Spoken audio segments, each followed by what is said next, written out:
Pimpinan Yayasan Al-Khairiyah Bapak Haji Abdullah, Ustazah Haja Azizah, Ustazah Khadijah Ahmad yang kita doakan panjang umur, sehat afiah, dijauhkan dari segala penyakit zahiran wa batinan, amin. Amin ya rabbal alamin. Segenap jamaah salat subuh, ibu-ibu serta anak-anak Yayasan Al-Khairiyah yang dirahmati oleh Allah Subhanahu wa taala.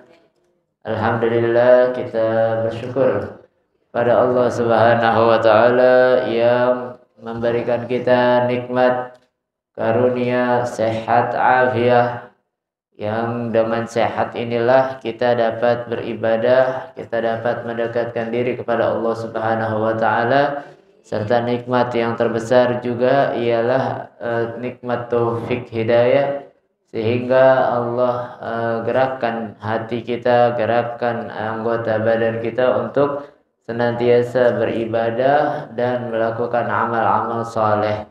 Semoga Allah Subhanahu wa taala senantiasa mencurahkan rahmat dan anugerahnya kepada kita sampai kita menghadap pada Allah Subhanahu wa taala. Amin amin ya rabbal alamin. Salawat beserta salam kita haturkan kepada junjungan kita Nabi besar Muhammad sallallahu alaihi wasallam yang telah menuntun kita umatnya minal zulumati ila nur, minal akhlaqil fasidah ila akhlaqil karimah. Hadirin hadirat yang dimuliakan oleh Allah Subhanahu wa taala, pada beberapa hari ke depan insyaallah kita akan melaksanakan daripada sholat Idul Fitri. Semua pada pakai baju baru dah tuh. Idul Fitri, Idul Adha ini adalah hari bahagia. Hari gantinya dari pesta rakyat di zaman sebelum Nabi Muhammad SAW sampai di kota Madinah. Jadi sebelumnya penduduk lokal punya hari festival, punya hari di mana mereka pada berpesta pora dengan nyanyi-nyanyiannya, dengan aktivitas-aktivitas yang tidak ada manfaatnya, nyanyi, minum-minum dan lain sebagainya, sehingga diganti hari bahagia itu dengan dua hari raya Idul Fitri dan Idul Adha oleh Nabi Muhammad SAW. Idul Adha, Idul Fitri memang hari bahagia, namun di hari itu tetap kita dianjurkan untuk melakukan amal-amal soleh. Ini hari Id, hari raya. Kita kalau mau sebut hari Idul Fitri, sebut juga hari raya. Itu kita punya guru tuh, Al-Habib Ali bin Abdurrahman As-Segaf selalu ingatkan, sebutnya jangan cuman lebaran, jangan cuman hari Idul Fitri, tapi sebutkan hari raya.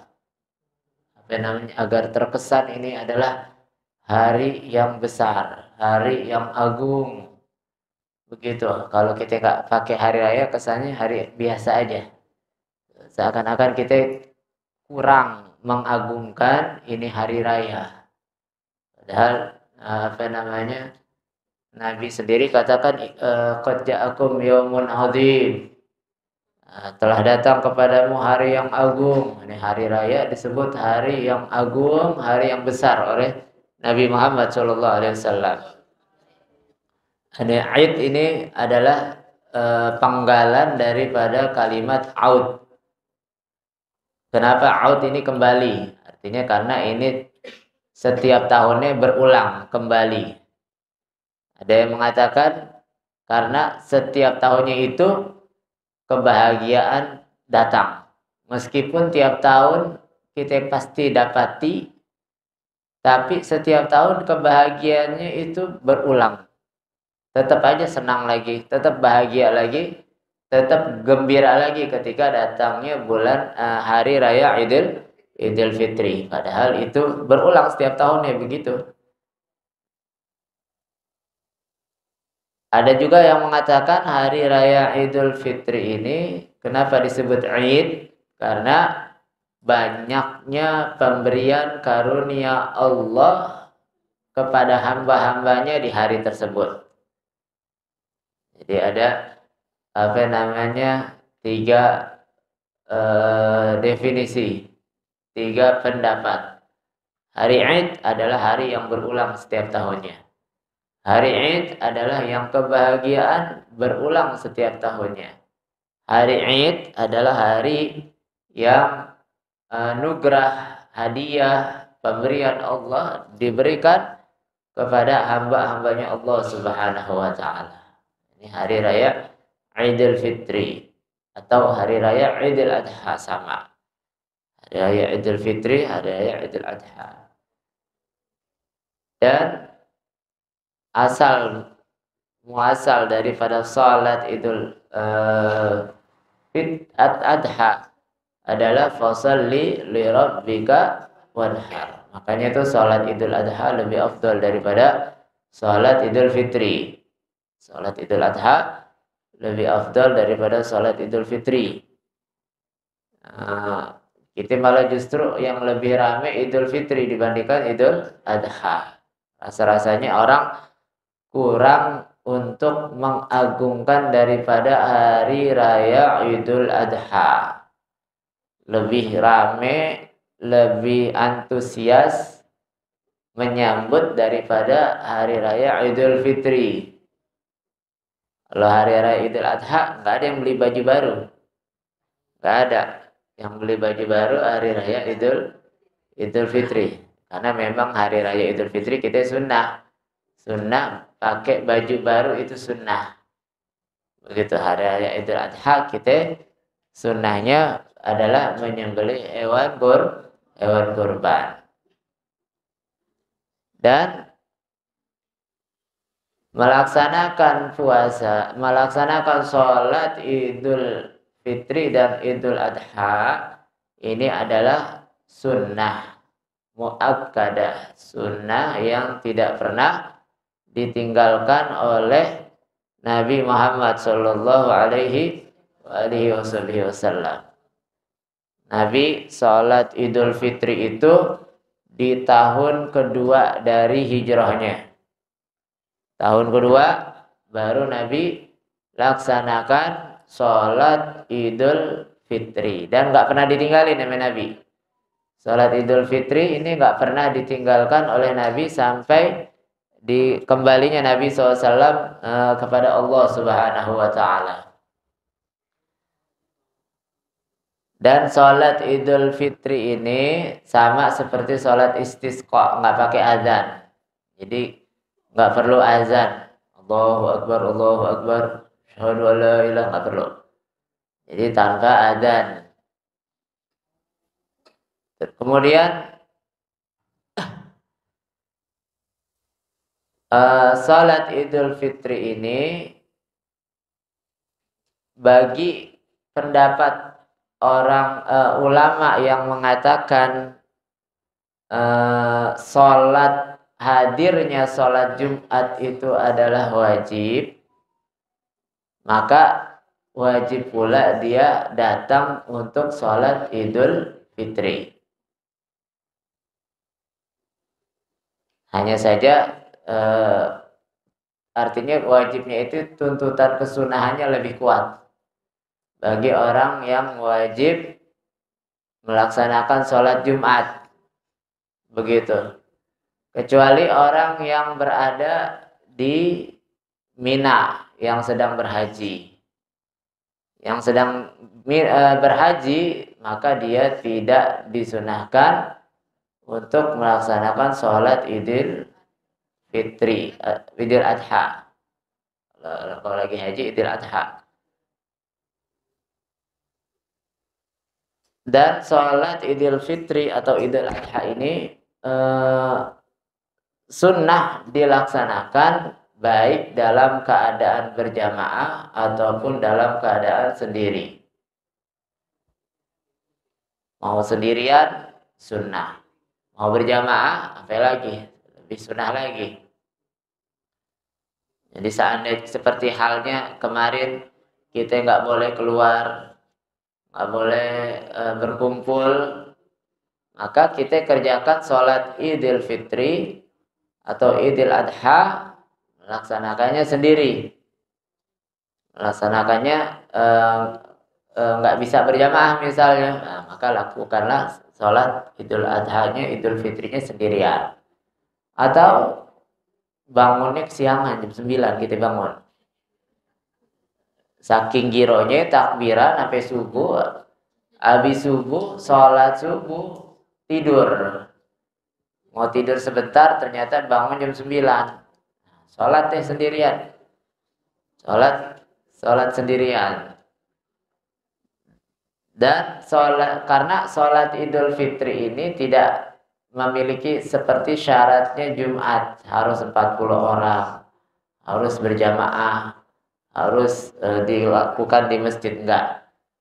Idul Fitri atau Idul Adha sama seperti istisqa. Sholat sendiri boleh, budak boleh sholat, perempuan, bahkan banci pun boleh sholat. Anak kecil, orang yang musafir juga disunahkan untuk sholat Idul Fitri atau Idul Adha. Hanya saja kalau berjamaah disunahkan khutbah setelah sholat. Khutbah setelah sholat. Jadi khutbahnya setelah sholat. Kalau Jumat khutbahnya sebelum sholat. Kalau sendirian gimana? Pakai khutbah nggak? Nggak perlu. Nggak perlu pakai khutbah. Ngapain khutbah sendirian? Kayak orang sehat aja. Karena khutbah itu pada intinya adalah untuk mengingatkan orang lain. Kalau sendirian siapa yang mau diingetin? Begitu. Opor tuh diingetin. Dinasihatin tuh opornya. Nah waktu sholat Idul Fitri adalah waktunya antara terbitnya matahari sampai zawal. Zawal itu matahari ada di tengah, nggak ada bayangan. Atau zuhur deh. Beberapa menit sebelum zuhur. Jadi waktu matahari ada di tengah, tidak ada yang namanya itu bayangan, itu namanya waktu zawal. Tapi kalau dilaksanakan setelah terbit matahari langsung, maka itu juga makruh. Jangan habis terbit matahari langsung dikerjain. Begitu, waktu isyraq dikerjain, jangan. Tapi waktunya itu adalah yang paling afdal dilaksanakan sekiranya kadar daripada terbit matahari tambah 1 tongkat. Kalau kita taruh 1 tongkat, itu bayangannya sepanjang 1 tongkat. Setara dengan tongkat yang kita pasang. Begitu.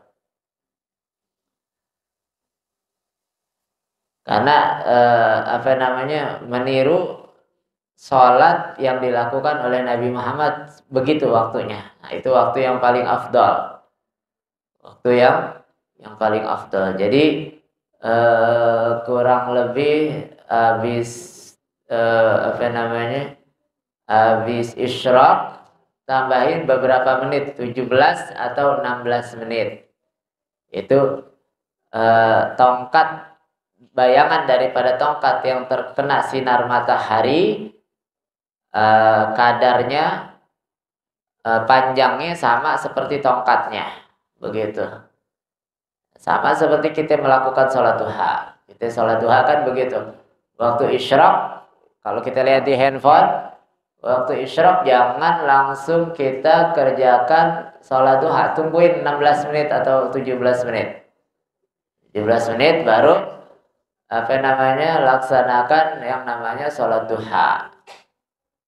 Dan sholat Idul Fitri ini 2 rakaat nih, sholat tahunan.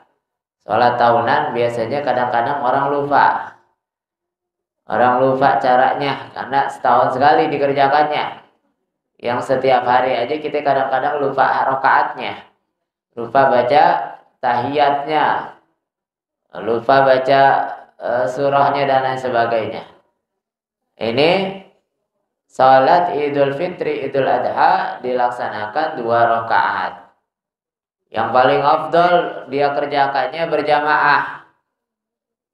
Dia kerjakannya berjamaah.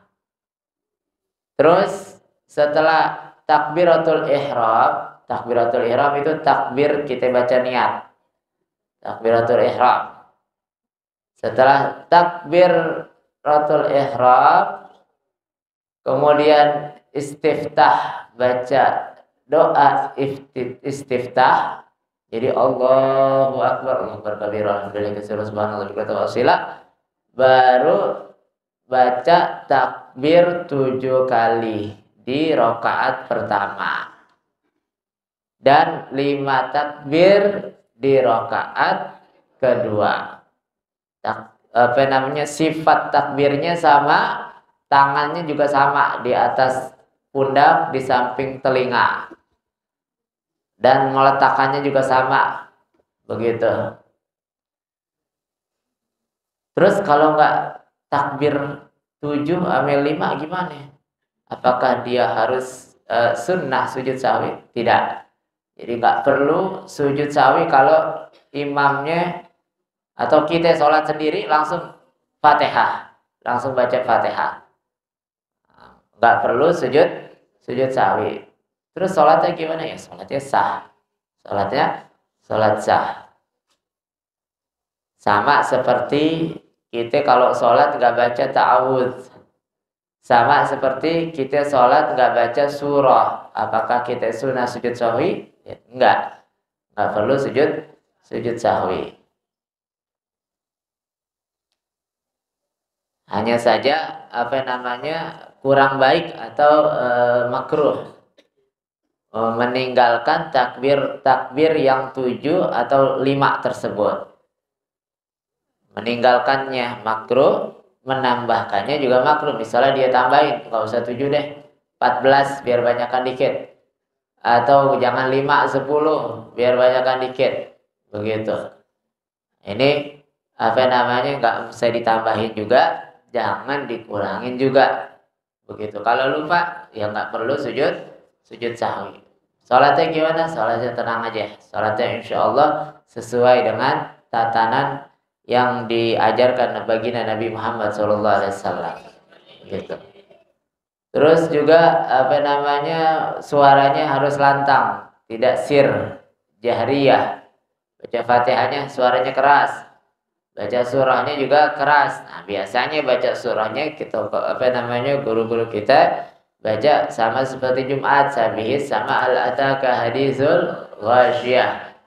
Terus kalau bacanya li'ilafi gimana? Boleh. Baca ya kulhu, dua-duanya boleh. Nggak baca surah gimana? Nggak apa-apa. Begitu. Nggak sholat gimana? Terserah lu dah. Mau sholat mau kagak kayak begitu. Bangetan amat kalau sholat nih setahun sekali.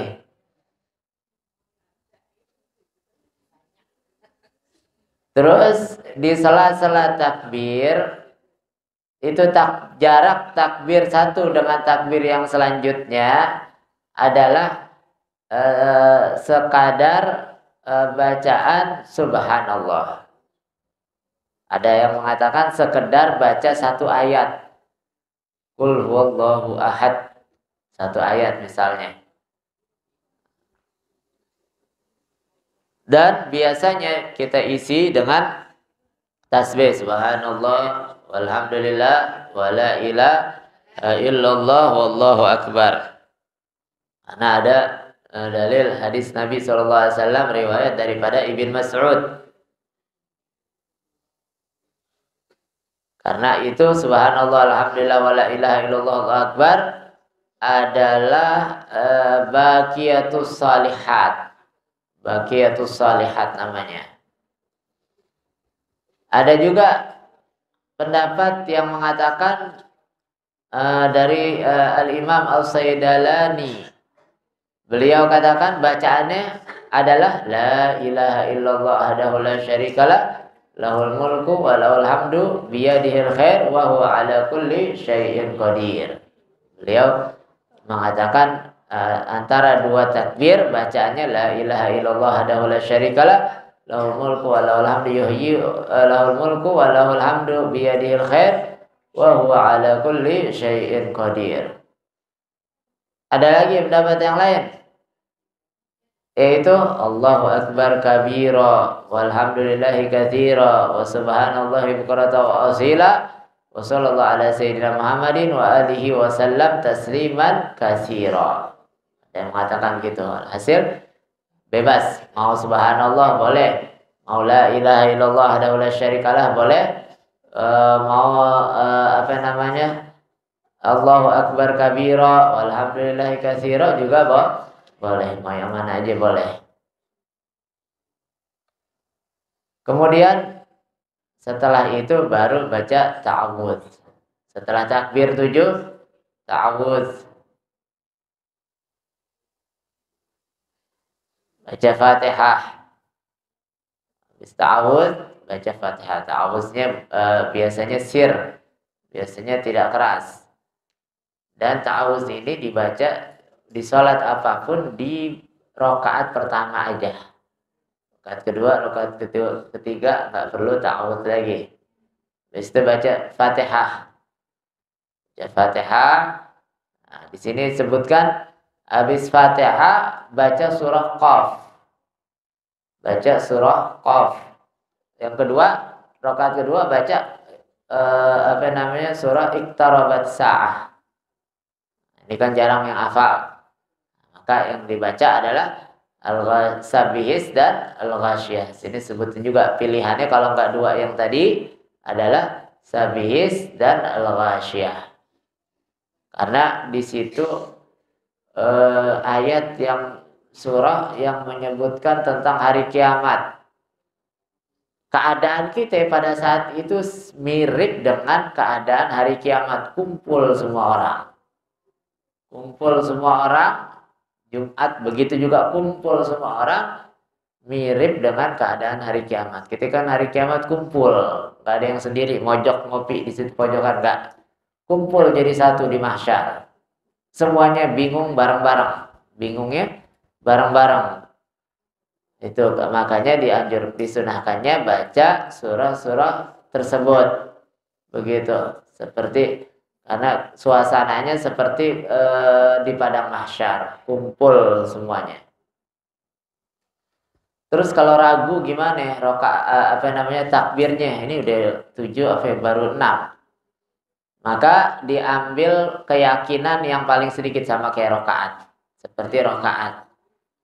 Tambahin 1 karena yakinnya harus 6, maka dia tambahin 1 jadi 7. Begitu. Kalau lebih takbirnya gimana? Takbirnya sampai 8.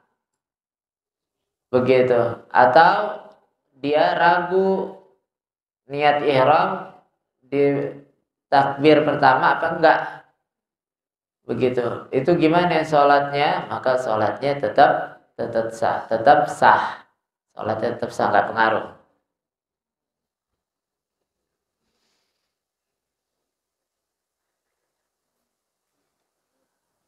Terus kalau jadi makmum, kan kita jadi makmum nih, imamnya takbir baru 3, baru 6 udah mulai.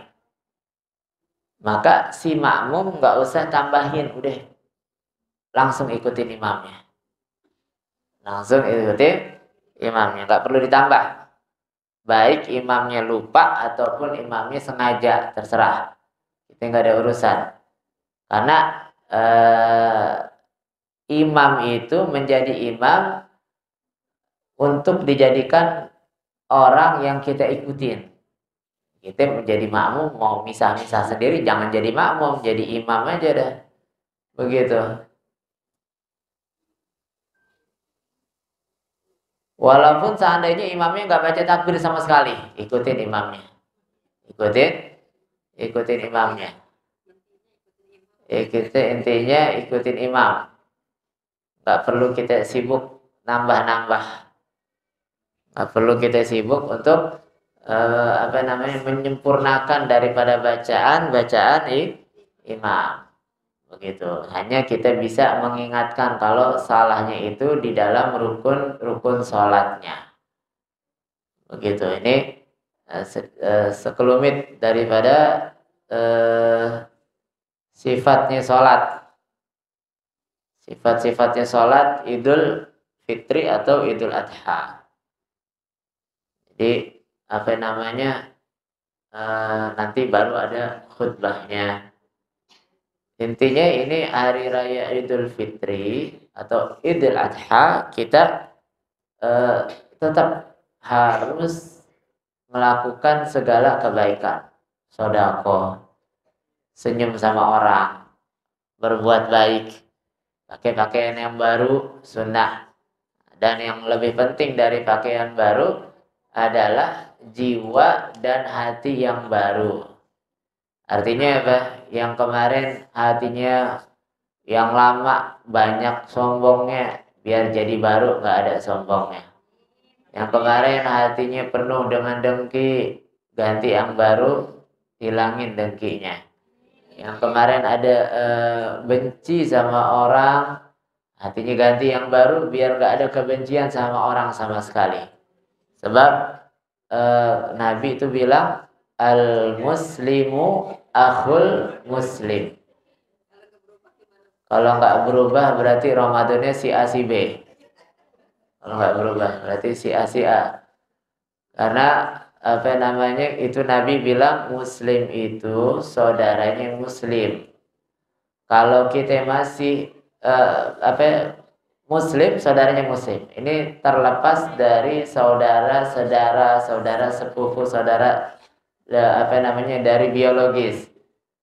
Siapapun muslimnya, siapapun orangnya Islam, dia itu saudara kita.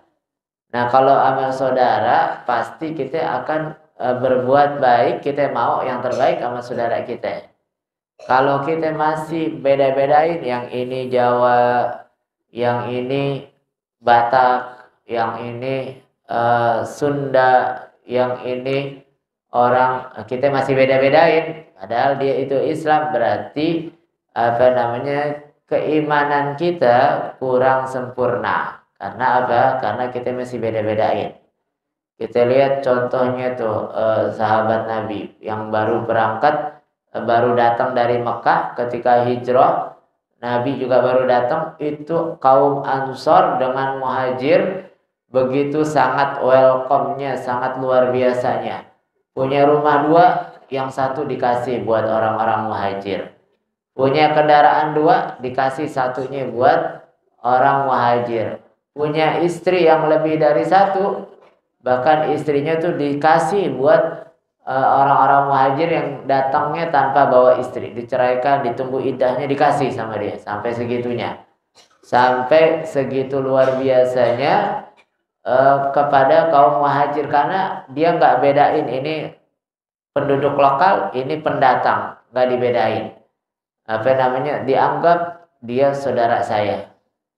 Begitu. Makanya itu Nabi SAW tiba di kota Madinah, yang pertama kali Nabi lakukan bukan bangun masjid, bukan bikin kantor sekretariat, tapi yang dilakukan pertama oleh Nabi SAW adalah akha bainal muhajirin wal ansar, mempersaudarakan antara kaum Ansar dan kaum Muhajir, sehingga tidak ada persaudaraan yang paling erat, paling hebat dari masa ke masa kecuali persaudaraan yang ada di zamannya baginda Rasulullah SAW. Nah, ini penting. Itu tahu nggak, silaturahim itu dari saking pentingnya sampai Allah berikan namanya sifatnya untuk penyebutan daripada silaturahim. Ar-Rahim, nama Allah Subhanahu wa taala. Kata Allah, man wasalahu wasalahu Allah, wa man qata'ahu qata'ahu Allah. Orang yang nyambung silaturahmi, Allah akan sambung dia dengan rahmatnya, dengan anugerahnya, dengan pemberiannya.